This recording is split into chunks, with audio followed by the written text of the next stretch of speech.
할렐루야. 아멘. 새벽에 오신 우리 성도님들에게 하나님의 은혜와 평강이 넘치기를 축복합니다. 이 말씀의 은혜가 즉각적으로 이 새벽에 이 자리에 넘치기를 축복합니다. 우리가 사복음서를 읽을 때 한 가지 레이더를 세우고 읽으면 좋다고 했습니다. 예수님은 누구신가? 사복음서의 모든 내용과 모든 기적과 어떤 상황들 또 어떤 모든 현상들은 예수님에 대해서 설명하고 있어요. 예수님은 누구신가? 예수님에 대해서 궁금하신 분들은 이 사복음서를 집중적으로 읽으시면 도움이 많이 됩니다. 특별히 이 사복음서는 4개의 복음서이기 때문에 4명의 저자가 조금씩 다른 관점을 가지고 예수님을 조명하고 있어요. 그 다른 관점으로 보는 그 예수님에 대한 설명도 좀 볼만합니다. 제자 3명이 예수님과 함께 산 위에 올라갔었습니다. 제자들 기억나시나요? 베드로와 야고보와 요한. 제자들은 12명인데 이 3명만 데리고 올라간 이유가 있었어요. 예수님의 어떤 기적 사건에 대해서 어떤 신비한 현상에 대해서 소화할 만한 리더 그룹이라고 했습니다. 그들이 산에 올라가니까 그 예수님의 빛나는 영광을 경험했어요. 태어나서 처음 본 어떤 그런 신비한 경험들이었습니다. 예수님의 모습이 환해지고 빛나고 옷이 하얘지고 산에 그 구름이 덮어지고 하나님의 그 큰 음성이 들렸습니다. 근데 그 신비한 현상이고 상식적으로 받아들이기 어려운 현상이지만 그 사건도 역시 결국 예수님이 누구신가를 말씀하고자 하는 거예요. 예수님은 메시아이시고 구약에서부터 계속 예언했던 그 메시아, 구약에서 나온 그 엘리야, 하나님의 말씀을 강력히 선포했고 그 예수님의 사역을 나타내주는 엘리야의 역할을 신약에서는 세례 요한이 감당을 했습니다. 세례 요한이 예수님보다 먼저 나타나서 복음을 선포하고 예수님의 그 메시아의 죽음과 고난을 예표한 사람이었어요. 그리고 우리가 또 한 가지 생각해 볼 부분이 있죠. 인간으로 오신 신이 인간에게 죽음을 당해서 신의 패배처럼 보이지만 그 죽음을 통해서 전능하신 하나님께서 인류에 대한 그 구원의 계획과 그 구원의 사역들을 완전히 성취하셨다는 것을 보여주는 거예요. 예수님, 하나님이 어떤 분인지를 완전히 보여주시는 대목입니다. 이 제자들과 예수님이 산에서 이제 내려오셨어요. 그 산에서 기적이 일어나는 그 시간에 산 아래에서도 어떤 사건이 일어났습니다. 어떤 사람이 자기 아들을 데리고 왔어요. 제자들에게 간질에 걸린 아들을 고치기 위해서 제자들에게 데리고 왔습니다. 그러니까 제자들에게 데리고 왔으니까 산 위에 있었던 3명의 제자들이 아니라 그 나머지 제자들에게 데리고 온 거예요. 아들이 죽을 것 같으니까. 간질은 발작 현상이 있잖아요. 그 발작을 하고 어떤 희한한 통제가 안 되는 그런 모습을 보이기 때문에 부모 입장에서는, 아버지 입장에서는 덜컹하죠. 아들이 죽을 것 같으니까 정말 간절한 마음으로 낫게 하기 위해서 데리고 왔습니다. 자녀가 아프면 부모가 어떻게 해요? 어떤 수단과 방법을 가리지 않고 지푸라기라도 잡는 심정으로 낫게 하기 위해서 모든 것을 다 동원하는 게 부모의 마음이에요. 다 퍼붓습니다. 돈을 다 바쳐서라도 의지하죠. 어떤 좋은 어떤 효력이 있다고 한다면은 거기 찾아가서 다 의지하고 그렇습니다. 그런데 제자들은 고치지 못해요. 못 고쳤어요. 당시에 이 질병이라는 것은 질병을 갖고 있다는 건 되게 부끄러운 거예요. 그건 귀신 들린 거라고 해석했던 시대였어요. 그리고 간질이라는 질병도 그리고 또 정신질환에 관한 질병도 귀신 들렸다고 해석했던 시대였어요. 그러니까 그런 질병을 가진 것만으로도 사람들은 수치스러웠고 되게 저주라고 생각을 했습니다. 한국도 마찬가지죠. 한국도 불과 얼마 전까지 이 정신적인 질병에 대해서 이건 귀신 들린 거라고 해석했던 그 때가 있었어요. 정말 심각했죠 그때. 다 귀신 들렸기 때문에 기도원에 찾아가서 정신과약을 다 끊어버리고 기도원에 가서 매달렸던 때가 있었습니다. 그리고 기도원의 원장이나 어떤 목회자들도 이게 도대체 이거 어떤 현상인가 이해할 수 없으니까 막 기도로 어떻게든 기도를 해보겠다고 막 시도했던 때가 있었어요. 근데 의학이 많이 발달했기 때문에 지금은 약물로 웬만하면 다 조절이 됩니다. 그러니까 이게 귀신 들린 건지 아닌지 판별하기 위해서는 약물을 먹어보면 되는 거예요. 약물을 먹어서 조절이 되면은 이건 정신적인 질병이에요. 근데 약물을 먹어도 해결이 안 된다면은 귀신 들린 거일 수도 있어요.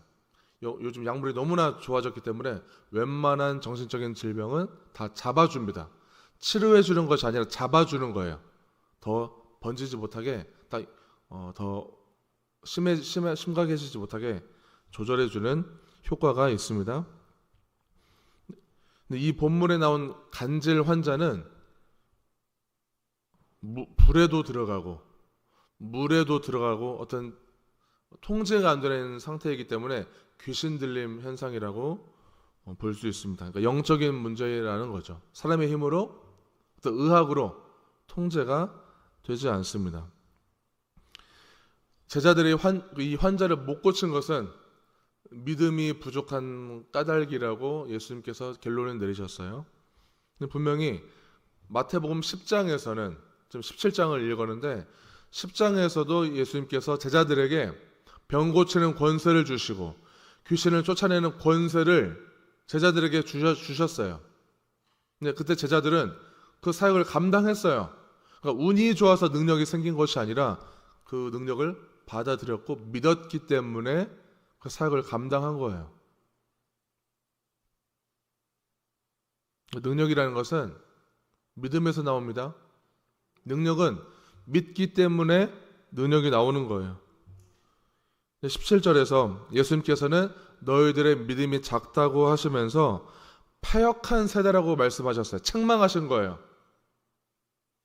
분명히 하나님의 능력을 보고도 신뢰하지 않는 것을 패역하다고 말씀하셨어요. 이거는 제자들에게만 향한 예수님의 꾸지람이 아니라 그 당시 전 세대를 향한 예수님의 탄식이라고 말할 수 있습니다. 예수님의 능력을 보고도 분명히 기적 사건을 보고 병 고치는 일들을 분명히 눈으로 보고도 이걸 신뢰하지 않는 것을 패역하다고 말씀하시는 거예요. 어찌 보면 우리에게도 좀 해당되는 일일 수 있죠. 하나님의 능력, 분명히 하나님의 능력이 성경에 나와 있고 우리가 과거에 경험했던 때가 있었고 그 고난과 그 환난을 통해서 예수님을 더 믿게 되는 일들이 있었음에도 불구하고 여전히 우리의 믿음과 우리 하나님을 향한 신뢰는 여전히 얕은 우리의 모습들을 보면서 믿음이 연약하기 때문에 그 능력이 나오지 않는 그런 모습들을 우리 스스로의 믿음 상태를 통해서 좀 점검해 볼 수 있다고 생각합니다. 다 믿음이 적다고 일반화시킬 수는 없지만 우리 안에 그런 하나님의 능력이 나타나지 않는 것은 믿음의 문제일 수 있다. 이렇게도 생각할 수 있는 것 같아요. 기독교 신앙은 신앙이잖아요. 믿음에서 나오는 거예요. 인간관계도 믿음이 깨져버리면 회복이 정말 어려워요. 우리가 하나님과의 관계에서도 믿음이 깨져버리면 하나님의 계획이 보이지 않아요. 하나님의 기적이 지금 교회에서, 가정에서, 지역에서 일어나고 있는데 믿음이 없으면 그게 보이지 않는 거예요. 하나님께서 우리에게 음성을 들려주셨고 자연 만물을 통해서 사람을 통해서 우리에게 말씀하고 계시는데도 믿음이 없다면 들리지 않는 거예요. 믿음이 있으면 하나님의 음성을 듣는 즉시 판별은 되지 않아도 시간이 지나면은 그게 하나님의 음성이었다는 것을 깨닫게 되죠. 믿음이 있으면 그게 해석이 되는 거죠. 믿음이 없으면은 하나님의 그 주권적인 계획과 그 역사하심이 보이지 않는 것입니다. 우리 마음 가운데 하나님의 역사하심과 하나님의 말씀들을 믿음으로 보고 들을 수 있는 그 믿음과 신뢰가 생기기를 축복합니다. 예수님께서 꾸짖으셨어요. 그 환자를 향해서 귀신이 나가라고 꾸짖으시니까 즉시 귀신이 나갔습니다. 귀신을 향한 어떤 영적인 그 권위 있는 명령이세요. 예수님께서는 병도 치유하시지만 귀신도 나가게 하십니다. 귀신 축출이라고 하죠.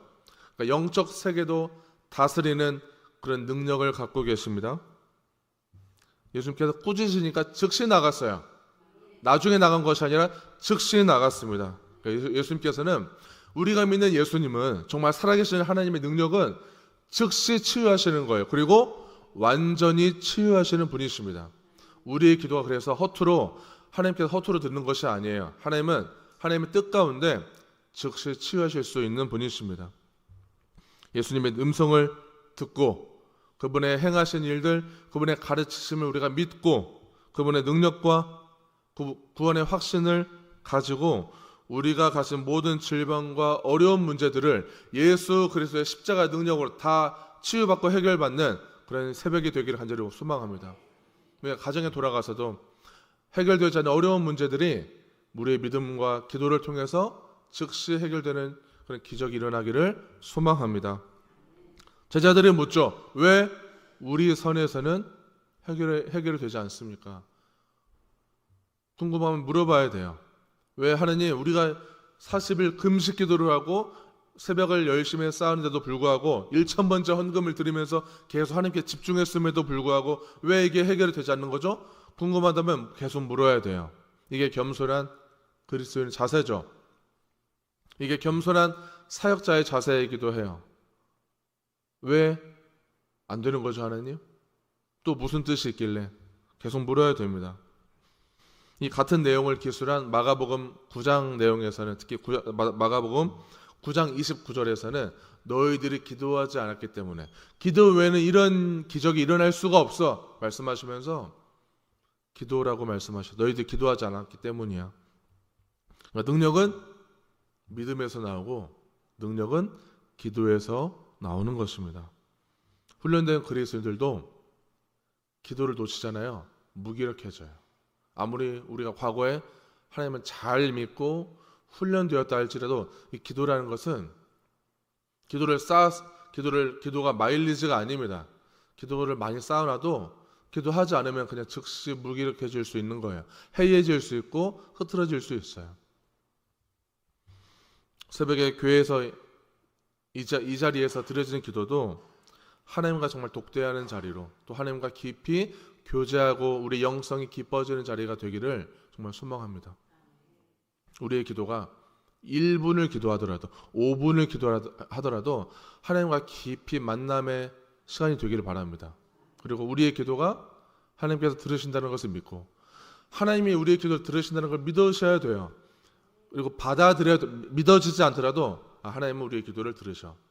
이걸 받아들이고 기도하시기를 바랍니다. 거기에서 힘이 들어가요. 간절함이 들어가고, 하나님께서 우리의 기도가 간절해야 들으시는 거예요. 간절하지 않고 그냥 가볍게 기도하면 다 될 거라고 다 되지 않습니다. 간절해야 되는 거예요.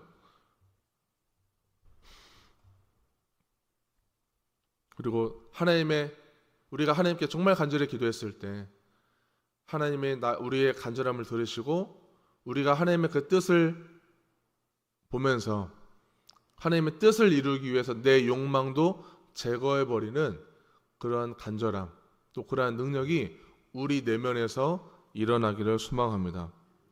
우리의 기도를 통해서 즉시 해결하시는 예수님의 능력을 바라보며 오늘도, 이번 한 주도 그 능력 안에서 항상 승리하며 나아가기를 축복합니다.